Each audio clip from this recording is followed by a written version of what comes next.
Alright, let's continue with the German exclusive Indiana Jones novels, all written by author Wolfgang Holbein, and we are on the third book of the series, Indiana Jones und das Gold von El Dorado, which you should be able to translate what this title means on your own, and yeah, this book is very good. I think so far, out of the first three books at least, this one feels the most like what you would expect from an Indiana Jones story. And the main reason is we start, and actually like a large portion at the beginning of the book is set at the college. You know, the one where Indy is teaching and Marcus Brody is there, and some colleagues of Indy are also characters, which is nice and interesting. Because this is the first book that actually mentions that Indy is a teacher.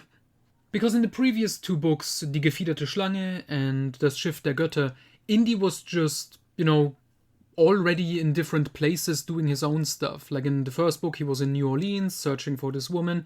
In the second book, he was in, I think, Alaska with a friend. But now, here we are with the gold of El Dorado. The story. We begin with a prologue that basically sets the story up. A colleague of Indy called Stanley Corda finds, by accident, El Dorado. A place made out completely of gold. And then in the second chapter already, we follow Indy. He's at school, he doesn't have a good relationship with the new dean, who's like an asshole, which is fun. Two FBI agents show up at the school because they are looking for Stanley Corda, because he's selling, this gold from El Dorado, which they say there's a curse on it, because the people who come in contact with it, they get sick and eventually they die.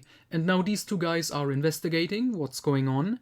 They fear it may have something to do with Corda maybe working for like the Germans, because this story is set in 1943 and it's talked about the US is currently working on the Manhattan Project and the gold is radioactive.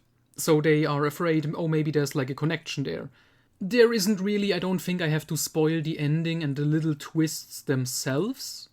But basically, Indy teams up with Marcus Brody and the wife of Stanley Corda, Marianne.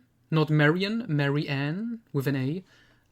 And the two FBI guys, who at first I assumed they would be like antagonists, but they are basically sidekicks, which, that was interesting.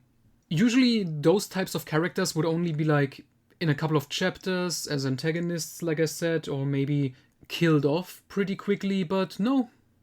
They are actual characters, which is fun. It's something different.